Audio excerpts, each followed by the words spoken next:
Welcome, everybody, to Toilets to Titles. We are super excited to be coming at you. Well, I don't know what time it is where you're watching this, but where we are at right now, it's approximately 10:35 on Wednesday evening.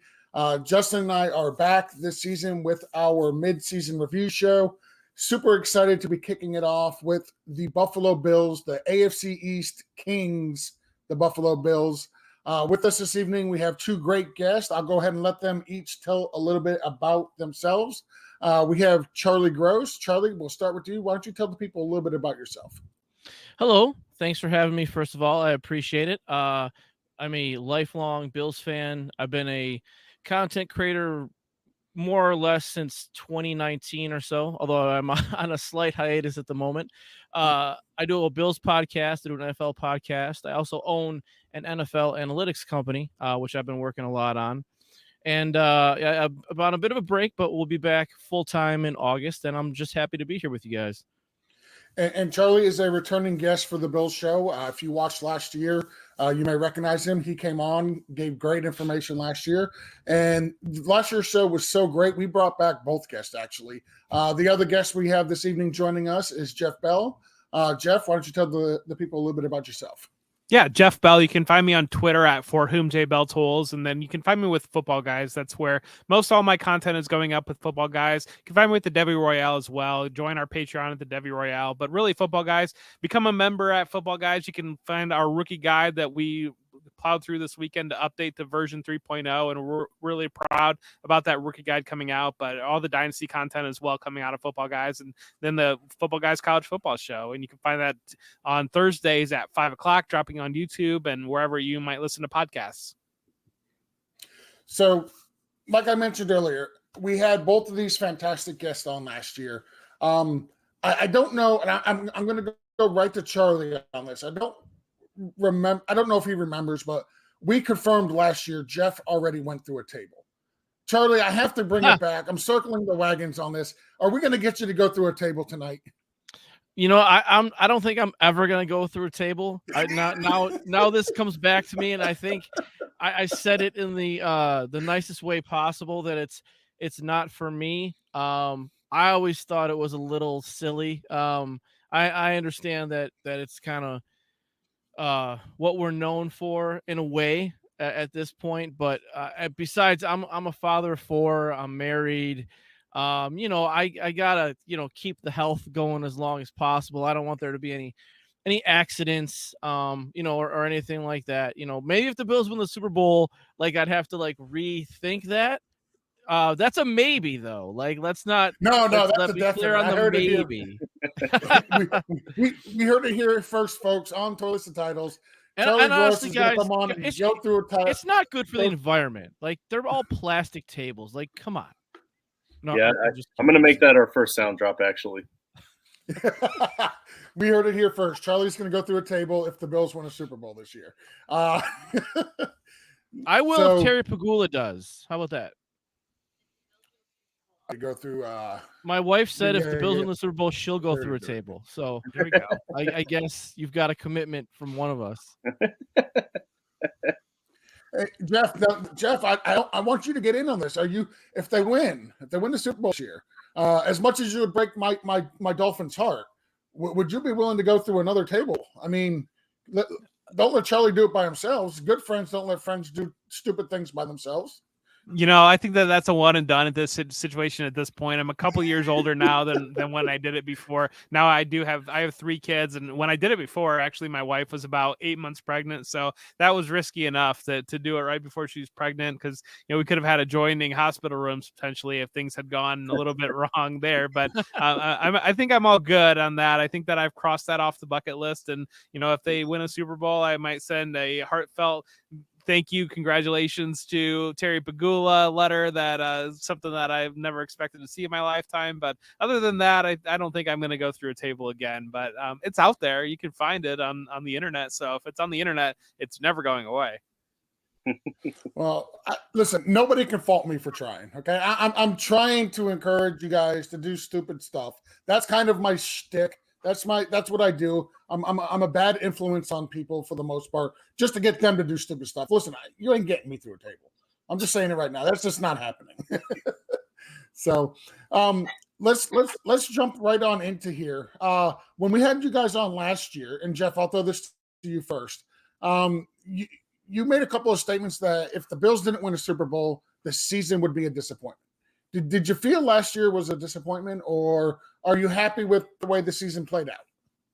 Last year was definitely a disappointment to lose in the divisional round, the manner that they lost in the Bengals, the way everything fell together at the end of last year. It was, it felt really insurmountable at certain parts. And so, at the end of last year, you were happy just to see football and feel like football again. But really the way that they went out in that Bengals game, and it didn't even feel relatively competitive. It just felt like they kind of rolled over a little bit at some points. And so to lose that way, at home and all that, it was very disappointing. And Charlie, same question for you, because you were more tactical about it. You didn't come out right and say it would be a disappointment, but you were very high on the Bills that they would win the Super Bowl. Yeah, I think it just needs more. For me, it just needs more context, maybe, or whatever. I mean, 31 teams don't win the Super Bowl. It's not like it's an easy thing to do. So, yeah, and I understand, of course, all the players are going to say, oh, well, it's a disappointment. Like, we play to win championships. Like, okay, but like, the Bills team in the 90s has got like 10 guys in the Super Bowl. Like looking back on that when I was 13, right, in 1990, was that a disappointment?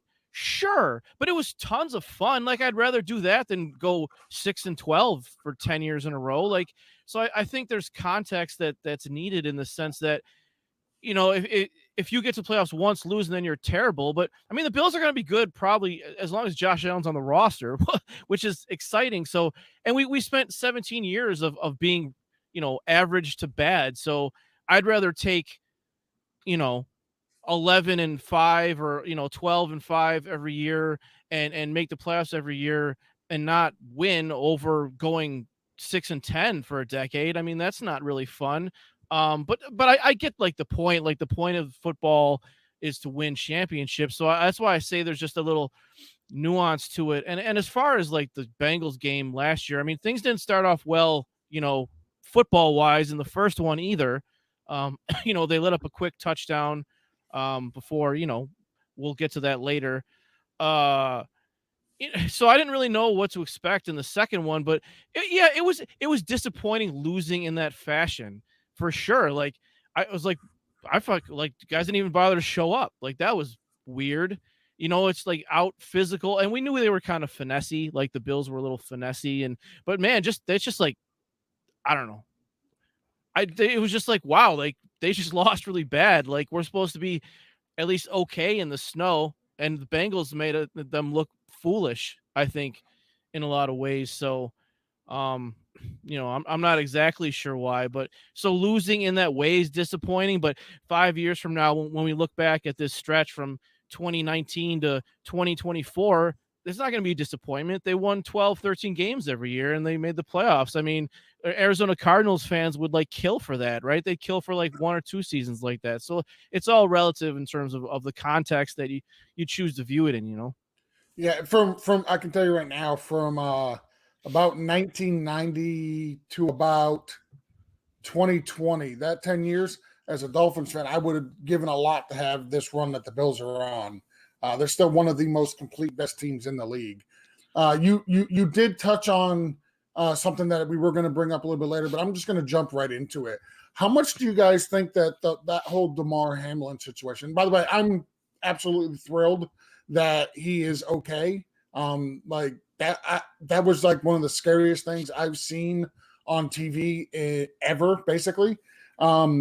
So thankful that he is okay and that, he came out on the right side of things on that. But how much do you think that actually affected the Bills, the players, and the organization? Because that happened in like week 17, and there wasn't a whole lot of time between that incident, knowing what's going on with him, and then the start of the playoffs. And as you guys mentioned, it's like the Bills the last couple of weeks just didn't seem like themselves. How much of that is attributed, in your opinion, to the Damar Hamlin situation?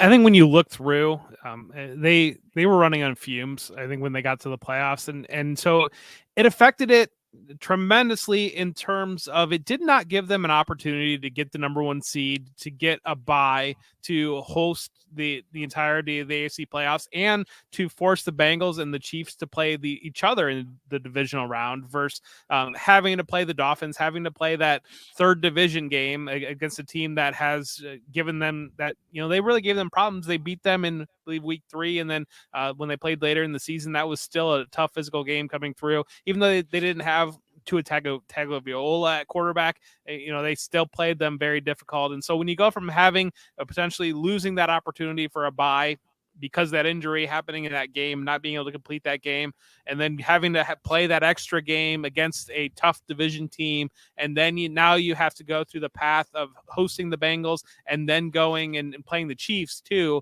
And so I think it had a huge effect in that regard.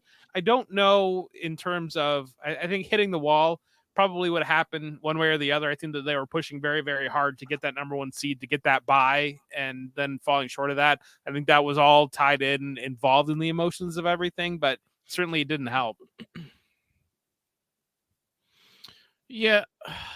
I mean, I would say, and I don't, mean to sort of put a bit of a dark cloud on this part of the show, but I think that you've got to really go back to the off season. What the team and the city of Buffalo itself was dealing with. The unfortunate shooting at the supermarket, and then Kim Pagula has a medical incident and sort of vanishes off the face of the planet for like 7 or 8 months, and still no one really knowing what was going on. And then Dawson Knox loses his brother like 2 weeks before the season starts. The well documented Thanksgiving snowstorm, the even worse Christmas snowstorm where 30, 40 people, I think, lost their lives. And then obviously the Damar Hamlin thing was obviously very scary and very terrible. So I think there's a lot of things that weighed on this team all year, and then you kind of find out that Kim Pagula, and I'm going to paraphrase here for a moment. I read the article. You can go find the article from her daughter on the Players Tribune. But the gist of the article is that her mom's okay, more or less, but kind of isn't going to really be there fully mentally probably ever again in terms of being able to communicate the way we are right now. So I with all that stuff, she was a rising star in the league, champion for women in the NFL. And like I said, all this stuff adds up to like, how much can you take? And I think Stephon Diggs is like, hey, like, we're professionals. Well, I mean, come on. Like, at some point you reach your limit, and the Damar Hamlin thing was kind of a really, really terrible sort of cherry on top, if you will. So I mean, at some point we're all human, right? Like, Yeah. like I don't want to not give the Bengals credit and say, oh, well, that's why they won. And if those things hadn't happened, the Bills would have crushed them. I mean, the Bills got beat. Like, they didn't show up, but what does that, all those things, what does that impact have? Like, not practicing, they didn't practice for like 3 weeks in November because the games were being moved and they had to like stay in Detroit for extra time. Like, you make the best of it. And Josh Allen's injury, kind of was worse than we thought. And that affected like some stuff. And so, I think all humans run out of gas at some point, but like you can't say they got out physicaled by the Bengals. Like, the Bengals punched them in the mouth and they didn't have a response. Justin, I want to a great insight. We have kind of summed up a lot about last season. I want to try to steer more towards the future now. We're going to try to take it in towards this up and coming season, because that's what this is about. We're going to try to break down the off season. Make sure you guys hit that like and subscribe button down there at the bottom. Make sure you guys are following these two guys on their social medias that you can see right there on your screen, because this is only on YouTube for our visual followers. Patreon.com/toilets-to-titles. But my big question is for that running back room. You guys made some pretty big off-season acquisitions in the running back situation, which kind of buried my boy, Nyheim Hines, just a little bit, but he's still going to be a firecracker for you guys in special teams. But anyhow, I want to know how excited you guys are to see this advancement to go from Devin Singletary and Zach Moss last season to what you guys have this season. Well, for me, I was never a Devin Singletary guy. I know a lot of people really liked him in Buffalo, and Buffalo fans, maybe all NFL fans, like the underdog, the scrappy guy. Like Buffalo Bills fans fall in love with practice squad wide receivers all the time, and suddenly they're like, I can't believe that guy didn't make the team. But for me, Devin Singletary was okay, nothing fantastic. I was, Zach Moss was a disappointment for sure. So I'm excited about the running back room, but you never know. Like the Bills are always like, oh, we're gonna run more. They never do, and it's all about Josh Allen and throwing the ball. So we'll see. James Cook's probably gonna be the starter, and then we'll go from there. They just added Latavius Murray as well, so there certainly is. They're trying to take, I think, some stuff off Josh Allen's plate too, with the Harris signing and the Murray signing, and I think that they're going to get pretty creative with Hines and Cook. They kind of view those guys as like extra wide receivers in a way, what they can do with them in the formation. So it's definitely, I think, the most diverse and deep group the Bills have had since Josh Allen's been on the roster. Yeah, I completely agree with that. Adding the physicality that you can do for early downs, that you can add to the goal line, and that's what Damian Harris will bring. That Zach Moss was never really able to contribute and get that going, and I think Harris brings that in spades. And even Murray, the way Latavius Murray ran at the end of last year, I think you think Latavius Murray, you think he's washed, and you think that easy to write that one off, but he really backs up Harris well, and I think that they have that physical component. But I think that Charlie makes a great point that I think you're going to see James Cook be a little bit of a feature back, and especially get usage of the passing game. To me, adding Nyheim Hines when they did, yes, it helped solidify the return game. But they had a Deontay Hardy too, and he can help in that area. But I think the biggest thing with Hines is I think there was some trepidation before to really develop Cook as that receiving weapon, because if he were to go down with injury, then that element would just be gone out of their offense. I don't think Singletary was really able to contribute in the same way. Adding Hines as that backup, now you feel comfortable. Now we can have an entire offseason to work the running back into the passing game, because if Cook were to miss time, then Hines can plug right in there, and we know that he does that very well. Speaking of the passing game, there was some rumblings that Stephon Diggs was not very happy in Buffalo. Was that news or is that just noise? I personally, I thought it was just noise. It wasn't something I was paying a whole lot of attention to, but at least on Twitter anyway, there was a bunch of people talking about Stephon wasn't very happy and that he might possibly get traded. I don't know that he was ever going to get moved. I think that there was some frustration on his end. I think he saw in division what Tyreek Hill and what Jalen Waddle were able to do working together. I think he saw that Bengals game when they were eliminated, having T. Higgins and having Jamar Chase together. And I think that the steps did not happen for Gabe Davis last year to develop into that secondary receiver. And so I think there was some frustration on not having a competent receiver on the other side to really kind of play off of and getting a lot of the defensive attention. I think that there was a lot of frustration on the defensive attention that was given to him. He certainly saw targets, but I think that it got a lot more difficult as the year went on, because defenses kind of figured out how to play Davis, because they didn't have that slot option. Obviously they brought back Cole Beasley in a move of desperation just to try to get some sort of slot production there, because Isaiah McKenzie was having a difficult season. So I think there was frustration in terms of like, hey, everybody else around the league has a guy that's helping them to do this, and I'm out here doing it on my own. Can you make something happen there? But I don't think there was ever really any consideration given on actually trading him. Yeah, I agree. I think there's a section of the fan base that freaked out for sure. And those are the social media watchers who are, hey, just so you know, he unfollowed the Buffalo Bills on his Instagram. Like, I don't care. Like, why do you care? Like, I just that never doesn't make sense to me. Like, he plays for the team. Why does he have to follow him on Instagram? Like, it's not like he doesn't know what's going on, you know? So that's just weird to me. And he's a competitor, and there were some Giants beat reporters like throwing out trade ideas and like adding him on Twitter, and it's like a $45 million dead cap hit to trade him. Like, why would the Bills want to trade him?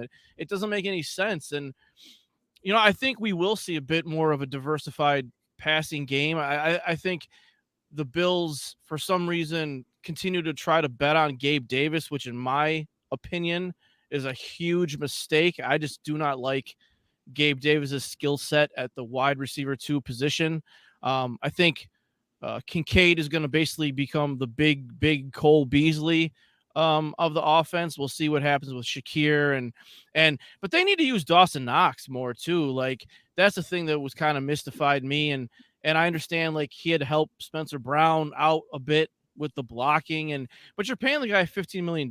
Like, and I understand he's like an inline tight end, but if I'm paying a guy $15 million, he's getting 80, 90 targets too. Like people talk about Dawson Knox, and I agree, as one of the top 5 most athletically gifted tight ends in the league. Well, okay, then you got to use him. Like, you can't just have him in there blocking every play. Like, and so I think you're going to see more usage like that. And I think Diggs too was just thinking like, man, we've got like a lot of talent here.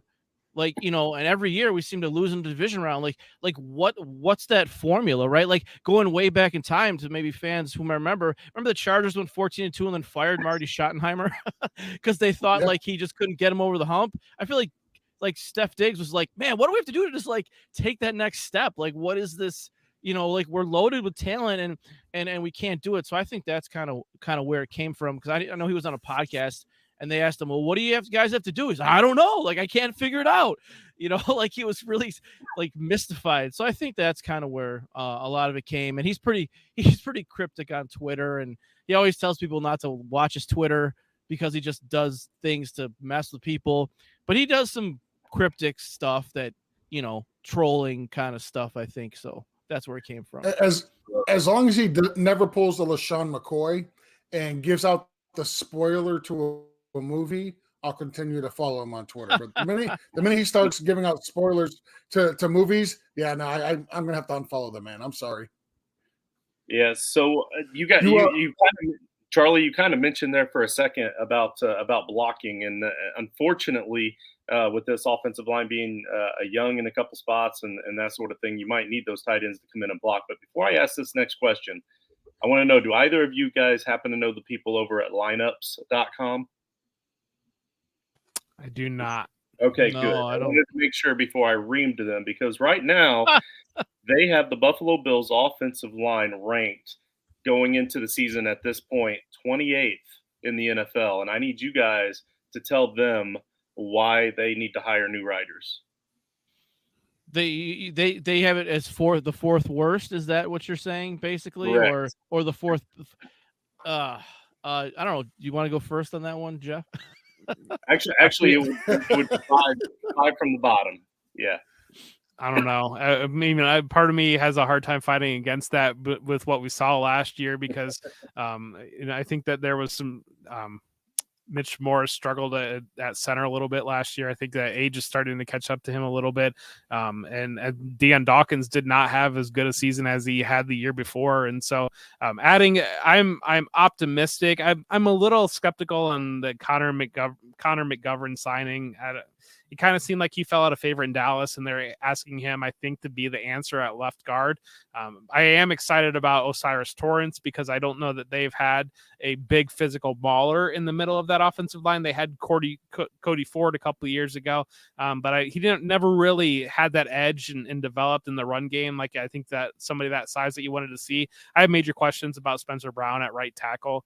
It's a lot of it's going to be, can they turn back the clock on some of the center left tackle and get some play that where they were last couple of years ago? Can Osiris Torrance take that step forward as a rookie and really kind of be a major contributor in the interior offensive line? I think line has been a problem for them, and I was excited to see the draft pick on Torrance because I think that broke the mold a little bit from what they had looked at in the past traditionally, from a little bit more athletic lighter guards to a more physical mauler guard.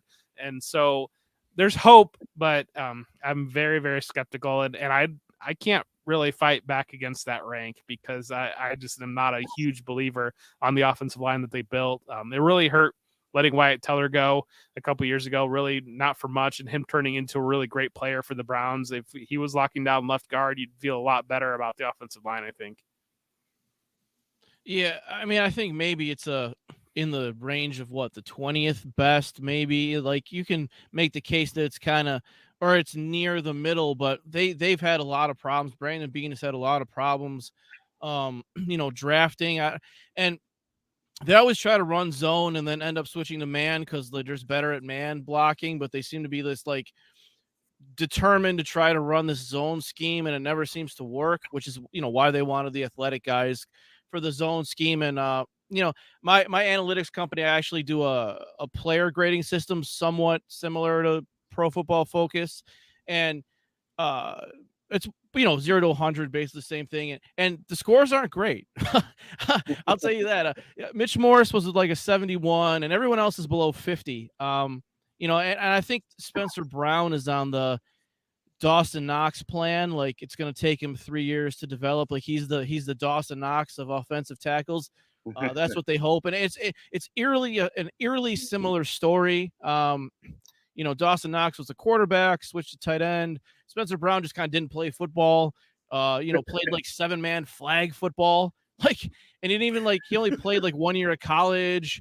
So, he's behind, in terms of a guy who started when he was in 6th grade.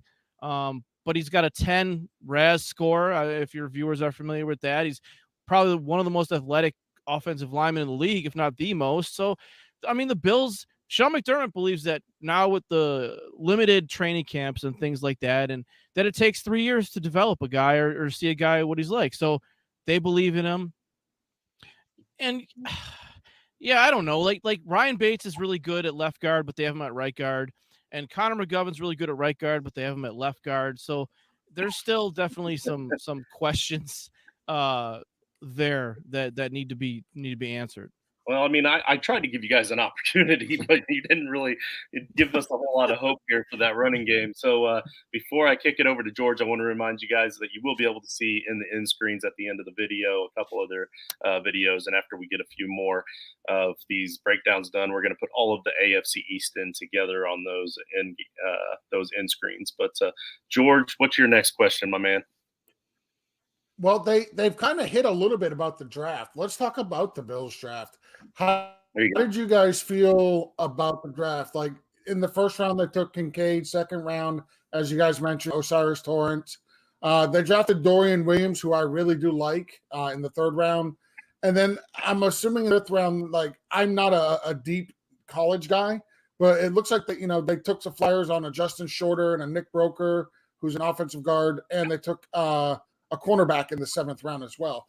Well, overall, what would you guys grade the Bills draft, and what was your least favorite or your favorite pick? I feel like I'm probably at a solid B+. I'm pretty thrilled with the first 2 picks. They really caught me off guard. I'm excited about what Kincaid can add to the offense. I think they can run base 12 personnel, which I think will help that offensive line. But I think that Kincaid is flexible enough that they can use him in the slot. They can really, I'm really intrigued by solving. They knew they had that problem at slot wide receiver, and so solving it with Kincaid really intrigues me. I was frustrated on night 1 because as you're sitting there with them holding pick 27 and you start to get through the teens and no wide receivers were off the board until 20. I know Brandon Beane has an itchy trigger finger on that first night of the draft. And so I was kind of hoping, I mean, you can see behind me, I'm an Ohio State Buckeyes fan. I was kind of hoping they would go get Jackson Smith and Jigba because I would absolutely love him playing the slot and being that second receiver complementing Stephon Diggs. To move up and get Kincaid, they said that they didn't expect him to be there. And so I was surprised, but pleasantly surprised that the direction they went with that pick.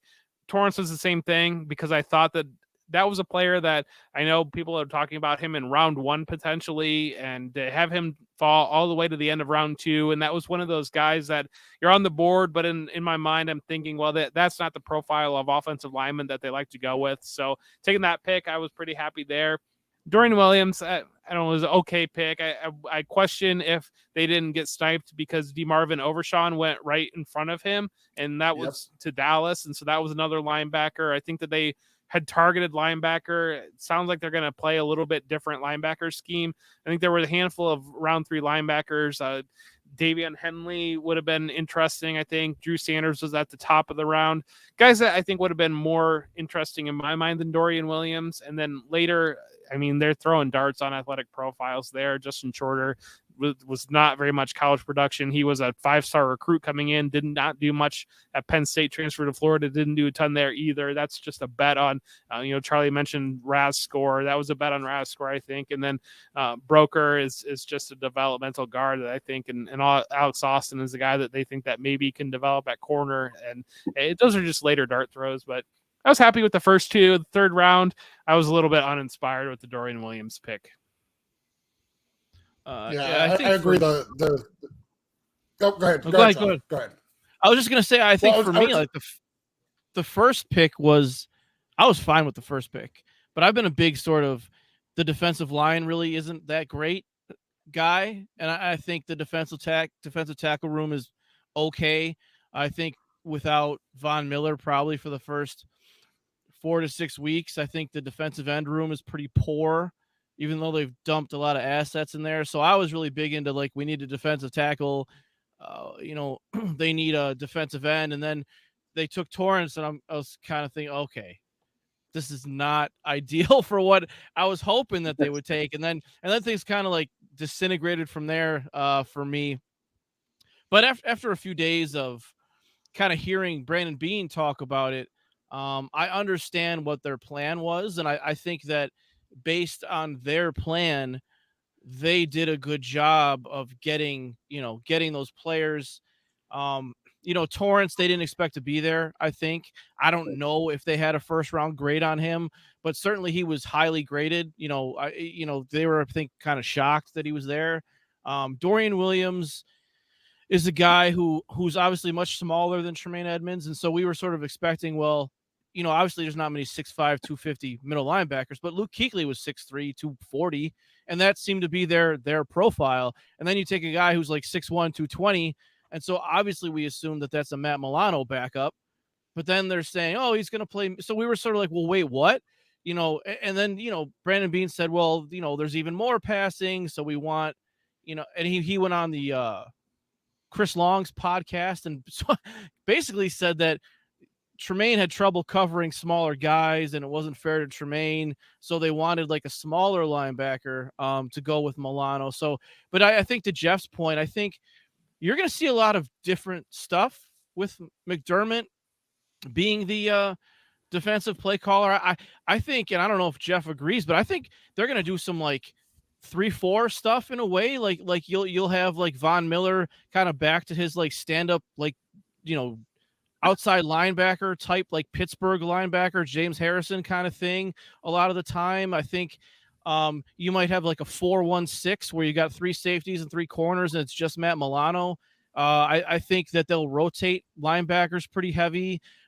Bernard and Klein are more sort of run fillers, while you've got Dodson and Williams as sort of more coverage guys. So I think you're going to see a lot more weird stuff from the Bills with McDermott being the play caller. So I think that was part of the plan. And I think Justin Shorter is a Jake Kumaro replacement, because he's going to end up on the Jets. No, I think you make a really interesting point talking about Dorian Williams and the linebackers, because I think what happened is Tremaine Edmonds was good at one thing, and that was really covering the deep middle of the field as a middle linebacker and kind of working in that zone. I think he really struggled to blitz. He really struggled against the run, and I think he really struggled covering guys one-on-one. And so I think that what happened is they developed their scheme to accommodate him. And then I think a lot of the fan base looked at that as, well, that's their scheme, but that's not necessarily. I think they're going to get a lot more creative. I think they want more blitzing from the linebacker position. They tried to do that a little bit more last year, and I just think Edmonds, that's an area he struggled in. Again, the run game, I think he wasn't, for all his size, he wasn't that striker linebacker that was going to really attack the holes and really stop the run game very well. He just kind of was a cover guy, and the Bears paid him very aggressively. And I was pretty thrilled with how they navigated free agency to be able to get a 3rd-round pick for him for the comp pick. And I think that they did pretty well to add talent there. And then once we saw, obviously now the deadline's passed and they added Poona Ford to help that defensive line. I think Charlie made a great point there as well. And then adding Latavius Murray there too.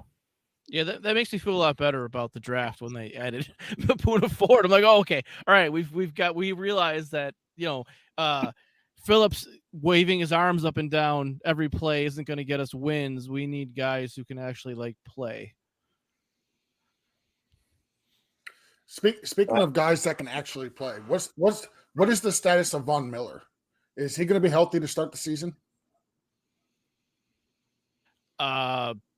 I have no idea. I mean, Brandon Beane, again, on the Green Light podcast, the Chris Longs, he called Von a genetic freak and said that he may be, back in the home opener. And I know a lot of people probably think that, well, that's just gamemanship. And maybe it is a little bit, but if you watch Brandon Beane, whether it's on the Pat McAfee show or even just the press conferences at the end of the year, he's really pretty honest. I don't know if I've ever seen a GM as honest as Brandon Beane is. He's not going to tell you who he's going to pick, but he's kind of like, yeah, last year we needed a cornerback. Like, it doesn't take, a brain surgeon to kind of look at an NFL team and see what they need in the draft. Like, and he's pretty forthcoming with that kind of stuff. And I think his exact words were, Von wants to get out there so bad that we're going to have to hold him back possibly, because so it's hard to say at this point in May. I know obviously we'll learn more when training camp starts, but so I think as far as it's sort of a guess at this point. Yeah, and I think the fan base as a whole really wants them to add another edge because there are some really interesting names still available in free agency, getting the Poona Ford thing taken care of. So I think because of the sharp fall off that you saw in the pass rush when Von Miller went out, that added a guy like Yannick Ngakoue or add a guy like Justin Houston, that type of guy that can be a situational pass rusher and also kind of allow Von to ease back in. So you guys have gone on a run of defensive players here, but the big defensive off-season change here that kind of concerns me a little bit if I'm a Bills fan. They've had a top 5 defense several times since 2017. And now you guys are going without Leslie Frazier. So, the guy's been a staple. So what what are the rumblings among Bills fans in the way of the coaching staff right now? I think people are happy he's gone. Really? I can tell by Jeff's face that he feels the same way. It's like, I guess I'll go back to the Marty Schottenheimer thing, right? Like, you can only take us so far. Don't get me wrong. I think that the defense has been great. But then you get in the playoffs and you have to question 13 seconds, what were they doing? And obviously the Bengals game, not that the offense was, putting up 45, 50 points in that game. And going back to something Jeff mentioned with Tremaine, I think, Leslie kind of had this bend but don't break. And they really sort of wanted to funnel where other opposing teams threw the ball. Like, you weren't going to really throw it at Trey White. You had Micah Hyde, taking away the deep part. You had Edmonds kind of taking away the other deep middle, and they wanted to basically throw everything to the other side, the Dane Jackson side, and that was kind of the plan. But he never wanted to blitz. He never wanted to do anything. So I think most fans had sort of seen that it had just run its course and that they just wanted him gone. All right. Yeah, after the 13 seconds, and then I'm blanking on who it was, but I remember the Bengals game. The picture that is frozen in my mind. There was I think it was a 3rd and 7, 3rd and 8, and they were almost in the red zone right there. And Frazier dropped everybody back past the sticks, and I think it was even Hayden Hurst that might have caught it, but they dropped everybody past the sticks, and like Hayden Hurst caught like a 3-yard dump down, and there was just nobody around him, and he gained the additional 5 yards. And it was, I think that was the moment for every Bills fan. We were just like, we're done with this. Like that we've seen this. And I think that Frazier stepping aside was one of those of, hey, I have too much respect for you to fire you. But maybe it's for your best interest if you maybe step aside here. Fair enough. This is why we bring you guys on. This is not exactly the things that the non-Buffalo Bills fans would consider or think about. So real quick, one last time, we'll start with Charlie, and then if you could, you guys just spout out anything you can about yourself to try to get the people to come in and check out you and your work, and then we'll let Jeff go, and then we'll let you guys go. So again, appreciate your time. Thanks for coming on, George. I'll let you close it out after they're done. Yeah, once again, guys, I want to thank you for having me on. I appreciate it. Obviously, you can find me there on Twitter at ttp_Charlie. That is the name of my analytics company, Trust the Process Analytics. Behind me, you see the 12 squared. That's sort of the parent company that me and my wife have formed. We've got a YouTube channel, the analytics company, the Buffalo Bills podcast. We'll have an NFL podcast. All that stuff. We've got a Patreon coming on. We are on a bit of a hiatus this summer because I've been sort of working nonstop on these analytics for a few years, and it's time for a bit of a break. But we will be back full time in August. Until then, we will be putting out some content on the YouTube channel, a few non-football content. But feel free to check us out. We'd really appreciate it. And again, guys, I really appreciate you having me on. Right on.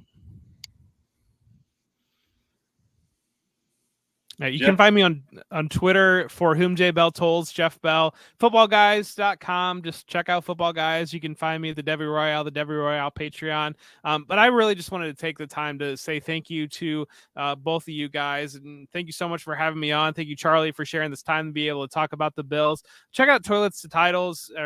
You guys are great. And my boy Nino over there bringing the college content. I absolutely love Nino and everything that's coming out of Toilets to Titles. Make sure to check it out and check out their Patreon. Check out everything that they are doing. So thank you again so much, guys, and have a great night. Now, we greatly appreciate the both of you. Like I said earlier, we're just starting to kick off these off-season reviews.